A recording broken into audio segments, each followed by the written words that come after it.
You cannot imagine how happy I am to be here today. Sorry, introducing one of the most relevant, if not the most, I have to say, researchers in the use of digital devices for reading and for learning through reading.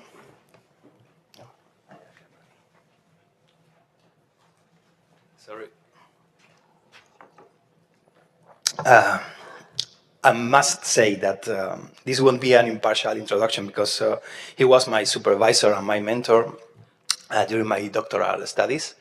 And I have to say that going to the University of Valencia to work with him was one of the best decisions of my life. And I am actually here in my hometown thanks to him. The first thing he told me in our very first conversation was almost 9 years ago, Ladislao. Time goes by really quick. The first thing he told me was to call him Lalo, so that's how I call him today, as always. Lalo is a tireless and very intelligent scholar, and as a junior researcher, he got a Fulbright scholarship to go to the University of Colorado to work with Walter Kinch. Probably you know Walter Kinch. He's the most important researcher and theorist on how human beings understand, comprehend texts. He says he learned a lot from him, both about how to do research and how to mentor junior researchers. And centrally, I have to say, I can say, he learned a lot and very well. If any of you are thinking about doing a postdoc on reading, Lalo is the one you are looking for. I'm sure about that. Lalo is a full professor of educational psychology at the University of Valencia and has published dozens of papers on reading on screens, on multiple text reading, and on the use and the evaluation of sources of information when reading on the internet. He loves working in teams and building networks around the world. He often collaborates with really relevant researchers from Europe and the US. And today Lalo is here to talk about reading on screens. And I honestly believe that no one in the world can share as much and as well on this topic as he can. We will have a more or less 45, 15 minutes talk and 10, 15 minutes for questions. Those you are watching the keynote on YouTube, you can also ask questions in the chat and we will try to pass some of them to him. And thank you very much, and I hope you enjoy this talk. Thank you.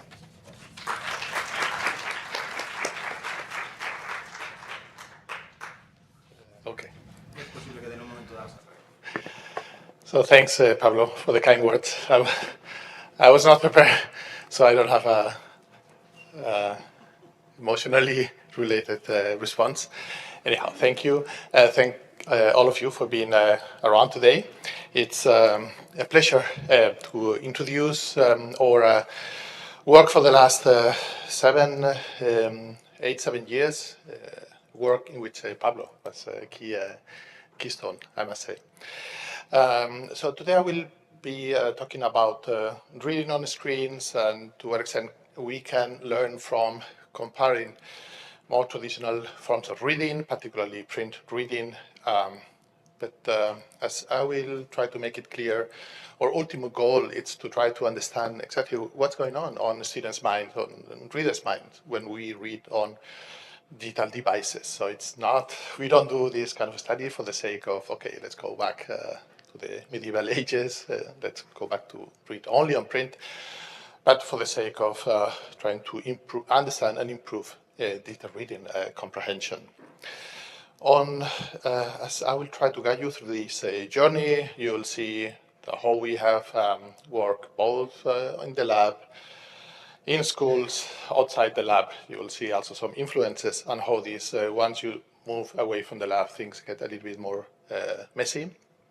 So I think this is also an important lesson for those of you who are now envisioning your careers as literacy scholars or potentially literacy scholars.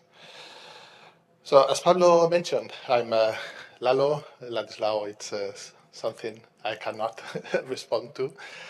I come from the Reading Institute in Valencia, where we, together with some other colleagues from, for example, University of Salamanca, which I see somewhere in the audience, we focus on different subfields of reading, from psycholinguistics to reading promotion in schools, including special needs. And just allow me a little bit of spam. If you are enjoying the weather here in Sevilla, you may want to try our weather in Valencia in September, which is not as hot, but a little bit more humid, so you can get both. We are hosting in September the SIG2 reading comprehension, or text and graphics comprehension, SIG2, and also the SIG15 special education needs. So the JURE coordinators are around, Lydia and Nadina, so please feel free to reach them. I think on Thursday you have some gathering, so they will be more than happy to introduce you to this. So just a brief outline of what are we talking about today. I will start with a brief history of our attempts to try to understand what's going on readers' mind when we read on screens. I will then try to uncover what we call screen inferiority effect, and what evidence do we have in favor of this. And after that, I'll try to go through not only our, but many of the labs' attempts to try to understand which are potential causes of this screen inferiority effect. And I will end up with hopefully some constructive points for the future. So some of you may think that this issue of digitalization of reading, it's something that just has been around for a few years, maybe 10 years, maybe 15 years. So that some of us who were born in the 70s, you say, oh, this is just an old guy who's really not into digital tools. But as it turned out, computers and computers in education have been around for at least now 4 decades.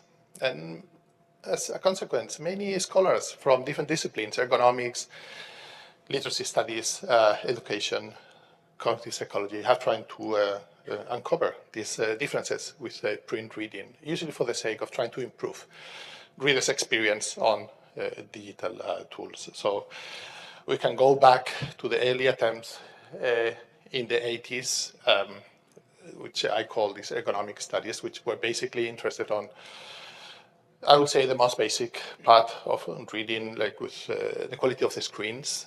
To what extent these low quality screens we had in the 80s, that was basically, you have to imagine a bulb pointing to your eyes. And how were you able to look into the screens? Until nowadays, in which we have this common reality, many schools that have both digital print, and it's teachers that are concerned about, okay, but it's can I really convey the same experience if I provide my students with digital text? And in the middle, there's a few other waves. I will just say a little bit of each one.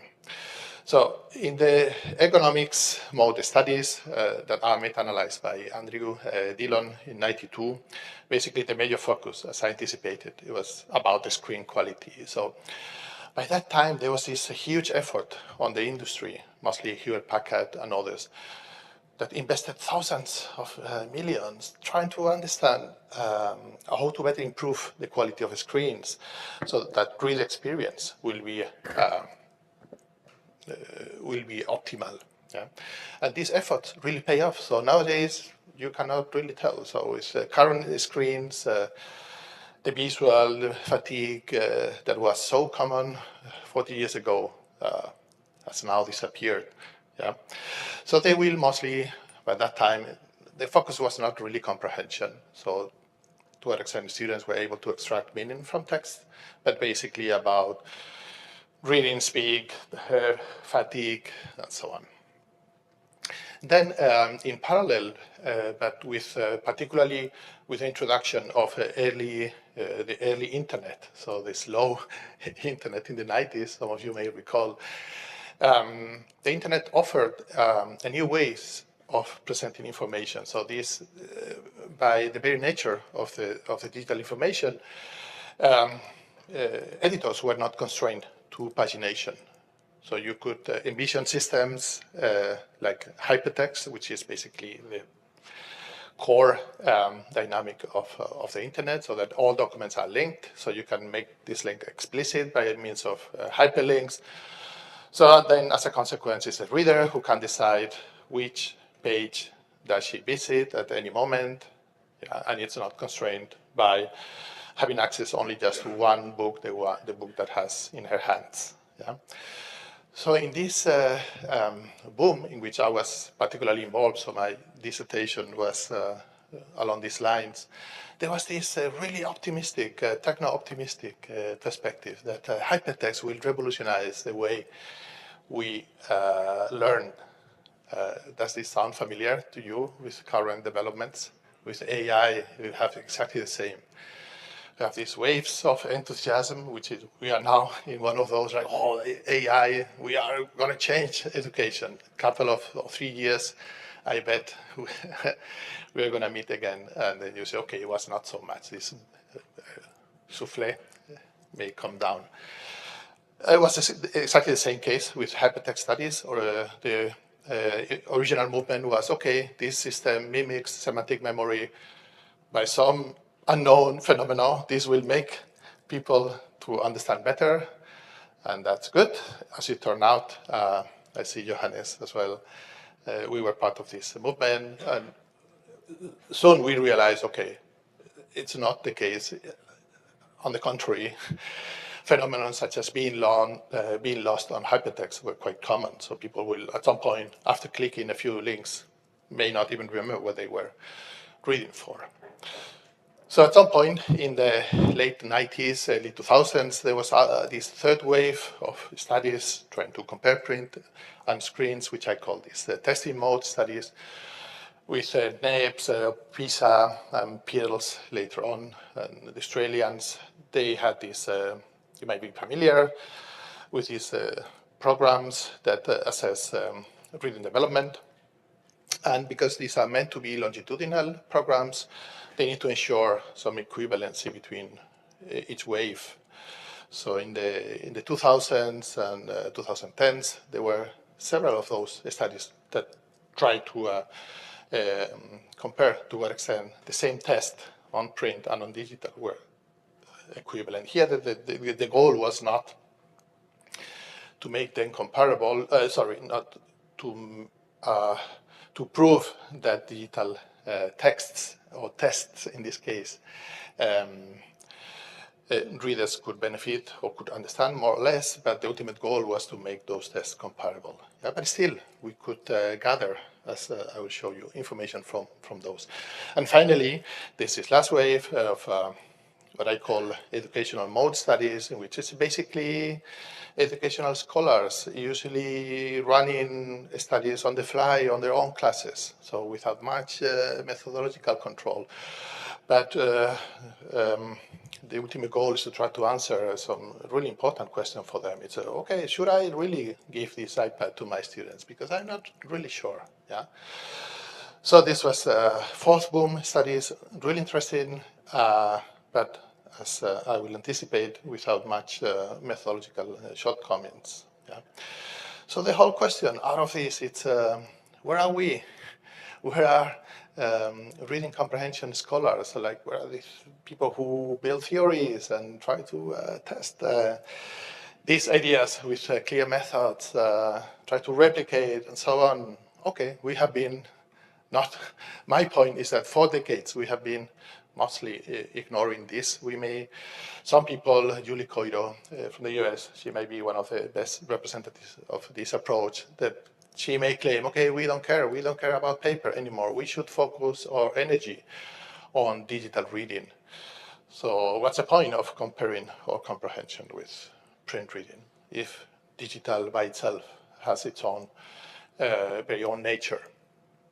Okay, the problem with this approach is that if you fail to understand which are the simple major differences between print and digital, you may not realize that whenever readers enter the digital world, they may bring some problematic aspects that I will try to highlight, that they will be there no matter what, because by reading on digital, you will always have to use a digital tool. Yeah. My point will be, okay, this is a little bit too optimistic. Yeah, and to prevent you, particularly those of you interested in technology, ed tech, not just reading comprehension, there's this a phenomenon that some people have named edtech speak, which is a literary scientific genre by which people working on the tech side of education tend to provide this highly optimistic perspective of technology, which basically means that they don't have to justify why they do this. So, we use this iPad intervention in why? Okay, because our iPads, so why do I need to justify this? They will tend to overstate any claim that supports their the theory behind, if there's any theory. Yeah, so they will use sources that not even my undergraduate students will be able to use, like, oh yeah, there's ample evidence showing that iPads improve, and then you see the citations are random newspaper articles, and this is published in scientific journals. They will overstate the results. Sometimes they even, the conclusions contradict the results. There's this nice, Mertala from Finland has this paper title. The title is, "This is not an anti-iPad study." And this is an exact quote from a paper that was within this techno-optimism perspective. But it turned out the study showed that the iPad had negative effects. And apparently authors were embarrassed to say it. So the first sentence of the conclusions were, okay, readers should be aware that this is not an anti-iPad study, even though we found. So my point that you have to be really critical when examining this literature, because there may be other times, and as I mentioned, big techs like Hewlett-Packard, Google, you name it, they have high vested interest on making things look better than they might be. Yeah. So catching up now with phenomenon that I would like to focus today. This is screen inferiority effect. So basically, the whole idea is that we focus on studies that have used a simple comparison, which is basically one text on the print version and the same text with a digital version. By same text, I mean anything that cannot be conveyed on print, then won't be around. No videos, no hyperlinks, no music. Yeah. So this, my point that I will emphasize again, is that this provides a most conservative comparison across media. Yeah. So if in the end there's some benefit, as I will show, towards one of the media, you may say, okay, this is the most fundamental component of the media who is driving this. It's not the hyperlinks, it's not this other videos or whatever. Yeah. So the phenomenon goes like this. The screen inferiority effect basically means that provided that you get same text on paper, you might slightly comprehend this better than if you read the digital version. Yeah. So this effect, it's not a big effect. On the opposite, tends to be quite low effect in magnitude, in the statistical magnitude. Put it in other words, it's not that by reading on iPad, then you just become stupid and don't understand anything. This is not the case. But there's this slight decrease, systematic decrease. It's not, as you will see in a second, is not effect that we always replicate. Sometimes the most typical effect can be null. Yeah. So this means that some students may just don't experience any inferiority effect, but on average, you have this slight difference. 7 years ago was this Delgado here. It's around Pablo. We were one of the first teams trying to lead this. These are the meta-analyses that I am aware of at the moment. And as you see, they all tend to point to this small size effect. It has been proved with undergraduates, with kids, even pre-reading kids, with Turkish people. It's a really strange phenomenon that apparently for them this is even a stronger effect, but this is anecdotal. A couple of months ago, we published the last one in which we compared only even the most conservative comparison paper against tablets. So not even computers, no, just this. And we found that across the studies who have compared those, still you had a really small but systematic negative effect, particularly for expository texts. Yeah. So colleagues from Austria, I think, they found, and we have also found that for narrative texts, which tend to be less difficult to comprehend, at least the narratives we use in the studies. I will not make this a strong claim, but for narratives, apparently there's medium equivalence. Just to show you a little bit how this is from the last meta-analysis. These are the effects of the individual studies. You can see that for this particular really conservative comparison, there's much of media equivalence. Still some studies make it so that the average score is still negative. Second point I would like to raise, you see these really big, really large standard errors, and this is driven by the small scale studies with 60 participants, 100 participants that come from this approach that I anticipated, this teacher kind of mode studies. The few larger scales are these two dots. So this is like 50,000 students in Australia. Then you see they tend to go towards the screen inferiority effect. So how do we, this is effect so far, and how do we interpret? So which is the cause? Okay, so to be honest, we don't really know. So we have more certainties about the effect, but about the underlying causes, this is still ongoing work. But the most common model people tend to rely on, it's more a framework, not even a model. This is a shallowing hypothesis by some colleagues from social psychology. Basically, the point here is, okay, it's not technology per se that is driving this effect, but it's the way we approach technology, the way we as a society have decided that technology has to be used. Yeah, and nowadays, I will argue, or they will argue from this perspective, that a really common way of dealing with this abundance of information on the internet, in which we have little pieces of information, and we have so much information that we can ever get access to. It's to try to process this in a superficial way, so that we can capture as much as we can, but to the expense of digging into any particular topic.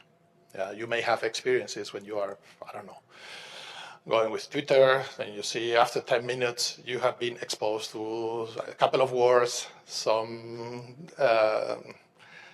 World Cup or European Cup games, some gossip, and it's just 1 minute. So in 1 minute, 6 topics, you cannot really go so deeply. So given this scenario, or cognitive system, it may react in ways in which you have to handle this abundance of information. And the risk is, as pointed by Patricia Alexander, is that many students may adopt a sensitive way of approaching this abundance of information, which is, okay, I will try to scan information as much as I can. So I will treat my literacy activities as what she will call information management. Yeah, so I will be able to classify, to get a little bit of an overview of the headlines of the information in opposition to what you will call knowledge building tasks, which is when you go deeper, you try to focus on a particular topic, build relationships between the topic and all the ideas you may have, all the ideas from other texts, and so on. Yeah. So again, let me be clear, it's not technology per se. I will claim that there's lots of rich uses in the digital domain, but it's mostly this way of approaching that may be part of the problem. So given this scenario, given this mindset, students may end up misjudging their learning efforts in any academic scenario, and by mismatching this, so what they think they have learned may not match their actual learning, and this could lead automatically to wrong decisions, such as not restudying more difficult parts, such as abandon study sessions early on. This is for me. Yes.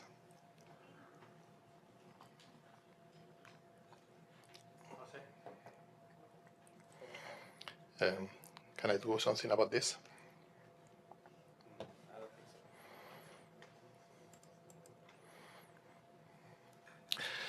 Okay, so you got this now. So from the lenses of this framework, we try to look, some of you may be familiar with the RAND model, which conceives comprehension as the interaction of the activity that some reader do within a text in a particular context, or societal context. Yeah. So we may not fully understand what's going on if we don't adopt these global lenses. Yeah. For some of those, and this is where this lab school comes, for some of those, we may just stick to the lab, but to gather, for example, what are the influence of teachers' activities on the development of these digital reading skills. We may have to go to school, so we may have to go to look at the larger context together, or some more societal effects. Yeah. Let me show you a few examples of our own research and others on this. I will start for the context.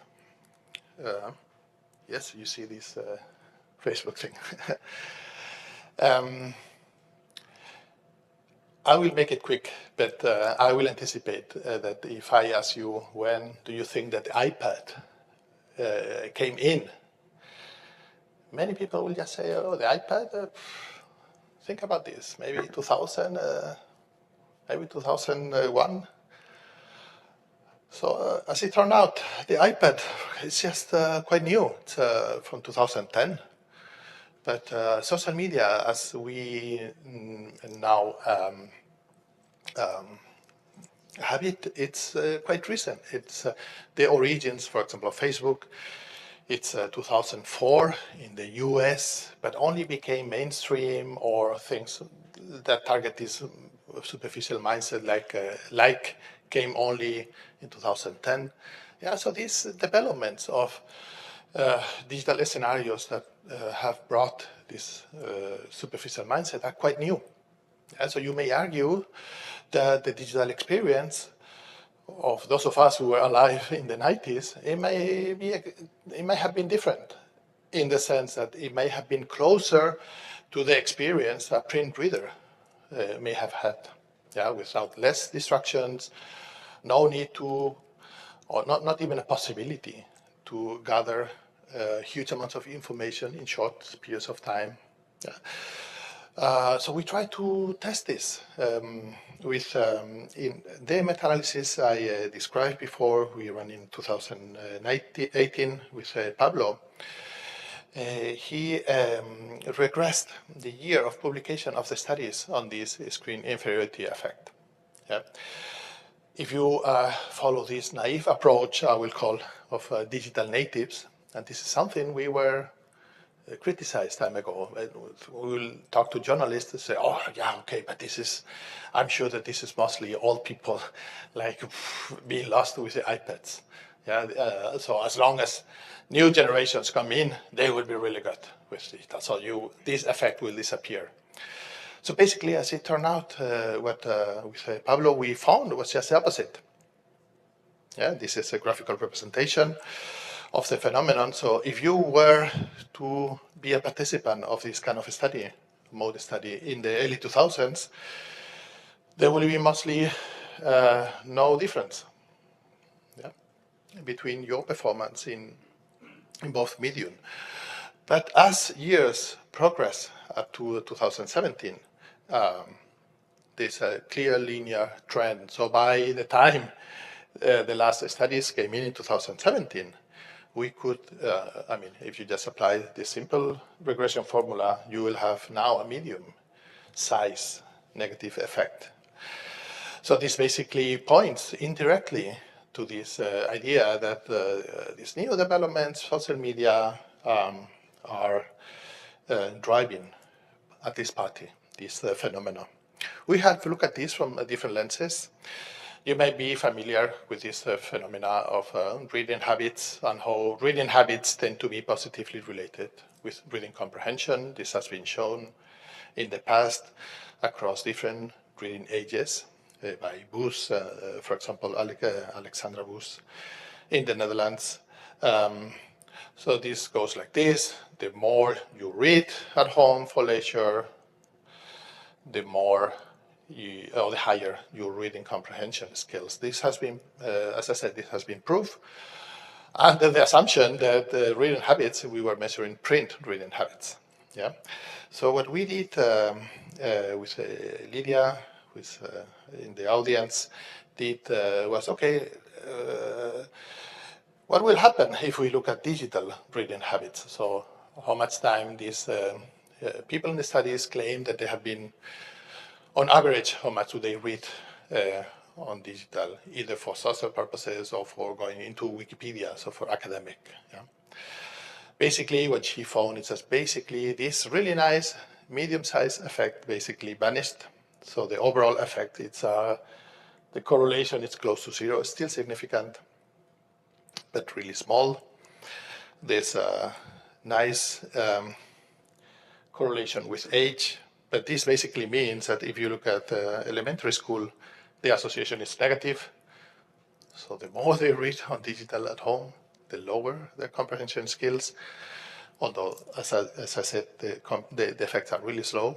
But the most interesting for my argument now is when you regress this phenomenon with this, in this case, is year of data collection, which is a more approximate proxy to generational effects. This is a non-significant, but still a nice trend I would like to show, again, on the negative side. So basically, this means that if the study was conducted early 2000s, you will see a rather positive association. So rather 20 years ago, yes, the more I read on digital, the more it pay off. It's a correlational study, but still allow me this. And the opposite, if you go to the current studies, 2020s, then you start seeing a negative trend. Yeah, so whatever we are doing nowadays in our daily lives with digital reading habits is definitely not as positively linked. So let me now move to a second aspect. I would like to show the activity. So one of the early questions we had after the meta-analysis was that, okay, but these are mostly lab studies that usually involve one single session. So, students don't really know the experimental. There may be some hidden effects. So the whole point was, can we really believe that this is a real thing that it's happening in schools? So we took a different approach.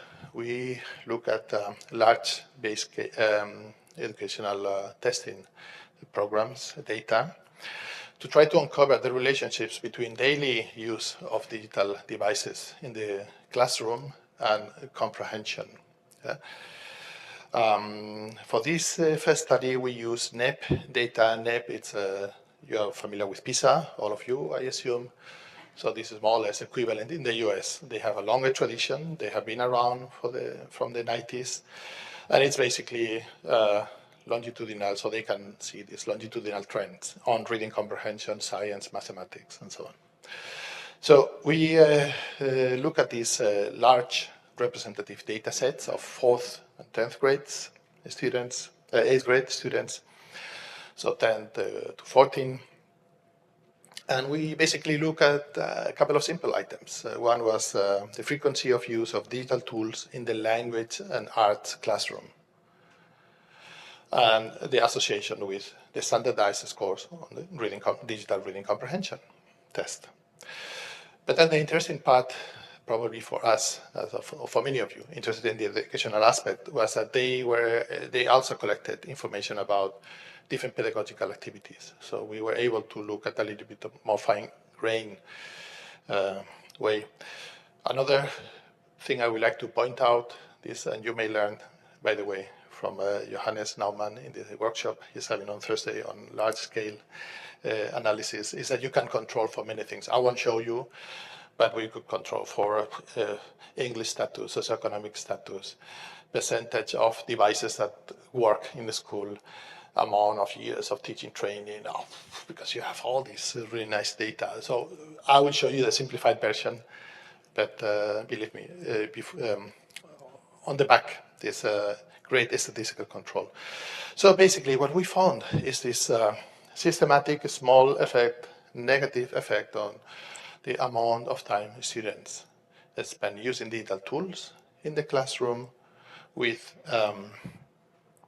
a comprehension. This effect was stronger in the younger kids, almost as twice as with the high school students. And then when we look at individual activities, most positive aspect was that the use of digital devices for project research was positively associated with comprehension. Project research here means this is, I have to say, it's not a common activity, at least in Spain, but not so much in the US, but at least they do that. Projects basically means the students are given some motivational question, and then they have to log on the internet to search, usually in pairs or small groups, to gather information and make something out of this. Could be a report that they have to present in the classroom, something like this. So in a way, it's more a naturalistic task. So in this case, the more classes tend to use this, the higher the achievement. So there's something going on about the kind of activity that could be helpful. Recently with Oscar, I need to read his last name because I'm Jorstad. Sorry, I'm really bad. With his PhD student, the University of Oslo. And we are working on the same approach with e-pills data. E-pills, it's you may be familiar with. They target 10 to 11 years old. Again, representative samples, large data sets. But in this case, we gather 14 countries. So he looked at the same idea, but he's mostly interested on struggling readers. So taking advantage of the fact that e-pills in 2016 also tested students on the regular pills. So he has an independent test of reading comprehension for each student on top of the digital reading comprehension scores. What he looked at, it's at the bottom international benchmark for struggling readers, so those who really perform badly. And he was able to show, I mean, this is still under review, so take this with caution, that this negative association we just reported, you can clearly see that in struggling readers.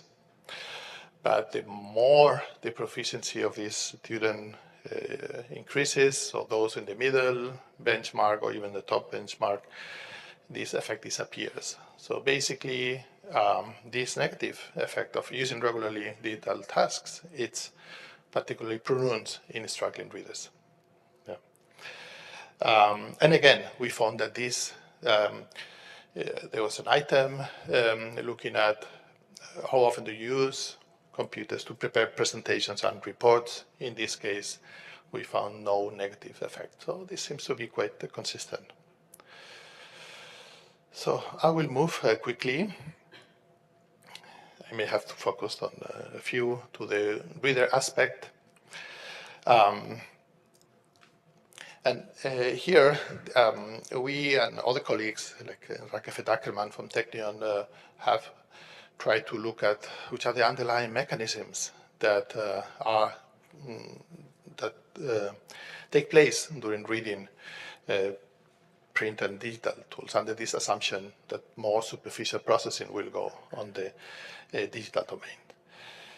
And one of the early attempts of looking at this has been the studies, I see Angelica around, we'll talk about her work in a second, on meta-comprehension, of this ability to reflect on your ongoing learning processes. Accurate meta-comprehension means that you're really aware of your good or bad comprehension, and this is great in the sense that it allows you to make decisions which are adjusted to your needs. Yeah, so if you find you are not understanding anything and this is real, then you can apply some strategies to fix those comprehension problems. But if you don't realize, and on the contrary, you feel that, okay, you're doing great, then you may not apply these compensatory strategies. So basically, what has been found meta-analytically, this is Clinton from the US, they found a systematic small effect pointing to a metacognitive miscalibration in digital text. So students who read on digital, they tend to overestimate their comprehension as compared to those who read on print. So this is to the meta-comprehension part. Just as I show this, as I anticipated, these colleagues from Italy, from Padova, they have shown that this calibration bias can even fully mediate this really median or screen inferiority effect. Yeah? Meaning that this meta-comprehension may be the major force. We have also seen some evidence of, okay, what happens next? So first you need to identify that you're accurately comprehending or not, but then you have to do something to fix this. And we have some, at least indirect evidence that when it comes to this allocating of strategic allocation of resources, people may do worse in digital. This is from the meta-analysis by Pablo 2018, and one of the important moderators that show up quite clearly was the reading time frame. Basically, this reads that if in a reading situation students have ample time, no time pressure, then you will see medium equivalence. Yeah, this may come because you may struggle to comprehend something on digital, but if you have time, then you may just simply reread everything, not strategically, and comprehend well. Yeah, and as it turned out, people on digital usually tend to read this for longer time, longer periods. But the critical condition here is a limited time. So when you provide students with, okay, now you have to read this, you have to answer some questions, but you have this really time limit. So in this case, the students have to really be strategic. Otherwise, they may just lose the opportunity to focus on the most difficult parts. And as Pablo showed, those studies who have used limited time tend to this screen inferiority effect increase. Yeah, so this is indirect evidence for this lack of strategic allocation of resources. I will skip this part. This is a nice study, colleagues from Norway, Natalia Latini, now postdoc in Oslo. And what she showed is that this lack of strategic allocation of resources can be identified in complex multimodal text. So this was a text about sexuality, and there's some graph that shows the evolution of orgasm in female and male. So it was something interesting to read, but also something important to understand the main ideas of the text. It has been shown in the past that this strategic allocation here means transitions between the text and the graph. The more students show this behavior, then the better the comprehension. And as it turned out, what she found is that those students reading this paper on print tend to do, we use eye tracking, these glasses tend to do more integrative processing, so more transitions, and then this fully mediated effect, again, of medium on comprehension. Yeah. I have to skip this, Pablo, I'm sorry, otherwise I won't finish. But just to sum up and to give some hints for the future, we were able, or I think, or at least I try, to show how this screen inferiority effect can be affected by text, narrative, activities, like this negative association with digital reading habits, reader, which mostly focused, it seems to affect mostly struggling readers and younger readers, and context, so particularly in the current context of oversaturation of information. And this affect two major cognitive processes, higher overconfidence, and to some extent, we have evidence of non-strategic allocation of resources. Yeah. What's next? What should we do? Should we wait until technology disappears? This is a little bit naive. So, on top of other things we have to do, for example, I think as a community we really need to increase theoretical work. I mean, we cannot really advance with really weak theoretical models as we have. Yeah, so this is a global call for action. Then a second aspect I would like to emphasize is this long-term impact of digital reading. I think it's not something not simple to gather, because when you look at development, other factors come into play, but we are particularly worried about how being trained only in digital without the necessary scaffold may impede new generations to achieve higher levels of comprehension. And then, this will be my last point, I think we need to adopt a more comprehensive view of what can we offer to society. And this I was inspired by a recent paper by Amy Orbin and colleagues from Cambridge, in which they have proposed this model to look at, they are mostly interested on how social media affects well-being. And her point is that, okay, we need to offer solutions that range from the social media platforms, the cell phones themselves, the users, but also the families, and also the context. So here, context would be a little bit different, but we should look at these different perspectives. Let's say from the family or societal level, we should first, I think the most critical part is to adopt a critical view towards technology, and this is why in the beginning I tried to emphasize this. We cannot just accept that simply because technology is good or students in the classrooms have to use it. I strongly believe this is partly true, but still we need to uncover which are the best practices. There may be other practices that we may need to refrain from using technology still. To understand, to fully understand this, we need to adopt a critical perspective.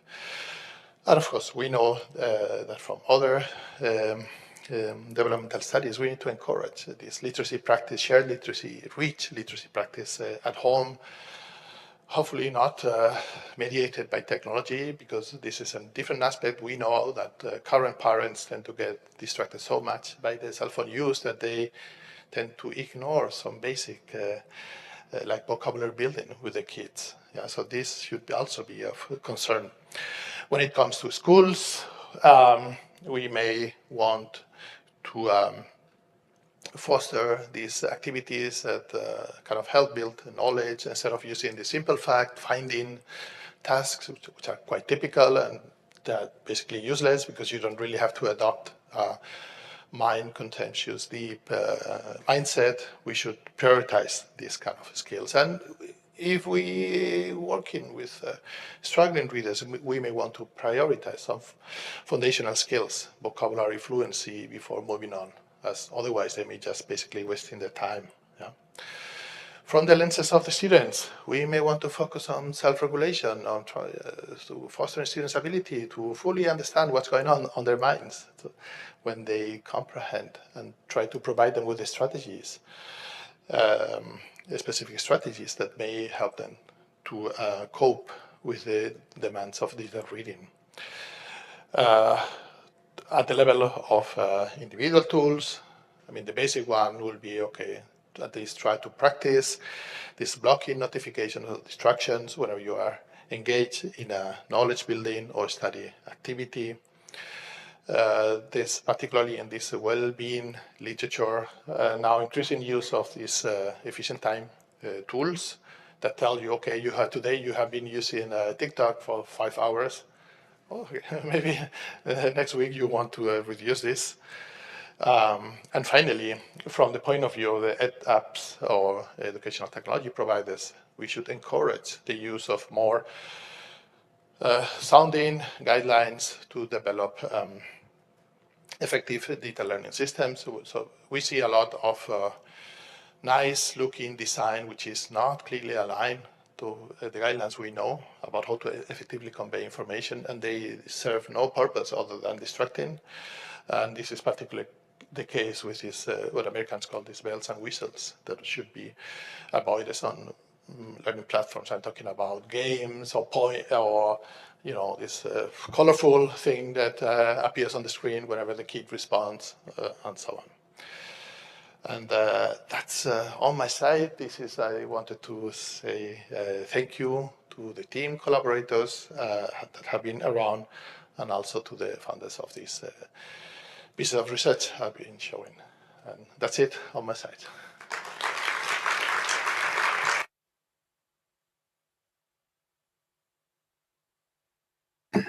Okay, thank you. Thank you very much, Lalo, for your wonderful presentation and talk. And we have 7 minutes for questions, so go ahead. So if I got it right, just for the audience, your question was about potential underlying mechanisms of this effect, and specifically if it could be due to cognitive load, as students may need to engage in these cognitive operations to gather information. My question here, I mean, it's more a question than an answer. It will be that why the cognitive load should be higher in digital domains than on print. So I don't think we have evidence to support that just by looking at the screen on the iPad, this will raise more cognitive demands, or do we? It might be. But so far, I will. This is an interesting issue. As I pointed, we really need to dig into the theoretical part of the underlying processes. But I cannot come with studies that have at least directly look at this. We have some preliminary, highly preliminary evidence, which we have used EEG data in this kind of scenario, so that students read the same text in both mediums, and then we are able to measure these waves that can be associated partly to cognitive load. And yeah, there's some indirect preliminary evidence showing that it may be the case. But I will not, apart from that, I will refrain from doing any stronger claim. At the moment, I think it's mostly about this superficial mindset that we adopt. It's not necessarily a cognitive detrimental thing, but it could be. Yeah. Thank you. Okay, thank you. So I have been now studying my research about this generative AI, and I was thinking, what are your future prospects? Like, how will this influence on reading comprehension? Because we know that now the students can really work differently with the text. They can ask the AI to simplify the text they are reading. They can produce new texts with AI. Do you think that this will be another interruption for their reading comprehension development and their digital reading habits, or do you see what kind of future you see with AI? Okay, that's a really interesting question. So, for the audience, she's asking about. It's more a comment than I hope about how the potential effects of AI, or generative AI, may have in reading comprehension development, and if we can find any association. Yeah. So this will be just a guess, educated guess. So I think we are now we have a starting point, and so things may evolve one way or another. So if I go back mentally to the late 90s, there was this huge potential for hypertext studies that we had in our hands. So, but in the end, we end up like going for the easy solution. So Google came in, and then you just didn't need to go through this schema. You just will type some questions. So in a way, we lost this possibility as a society to stick to one particular aspect of one particular way of presenting information that may demand something particularly difficult, but by training, I'm sure that we could have achieved this. So we may be facing the same issue now, that if you go, let's say, for the more easy solution, which is, okay, kids will just use this to get immediate answers, and they will copy-paste without no much elaboration on the side. If this is a risk, this is a real risk, as by this, what some people call cognitive offloading. So if it's the tool who does the cognitive effort for you, then you may not train this ability. So we may face a challenge, particularly when it comes to integrative writing, more than reading comprehension. But of course, these are highly related. But I tend to remain positive. So I think we may also have the possibility to envision ways in which this can be used in a constructive way. And so, but this may require, of course, that we evolve in the way we conceive literacy. As let's say 20 years ago, nobody will have claimed that being literate means being able to come up with keywords to find information. This will be okay. Maybe you were a librarian. This were the case. And nowadays, it's something that you can equate as part of the skills of reading comprehenders. So I bet that we should go into this direction. So we should teach a student. First of all, we should try to understand how to. I think a problem with the AI is that it has been introduced suddenly in society, and as I discussed before, it's because now it's education. Then we have to, but nobody knows, and we cannot run so fast. So if we are able to identify generative, constructive ways of using these, then I anticipate a future in which there may be room for literate students that will have to engage, we have to learn how to critically engage with these kind of tools, like making the correct questions, engage in this conversation to improve the quality of the output, and so on. So overall, I want to be necessarily pessimistic, but I think it's an open question. Okay, time's up. So it's coffee break time. Thank you very much, and I'm sure you can ask Lalo whatever you want during the whole day.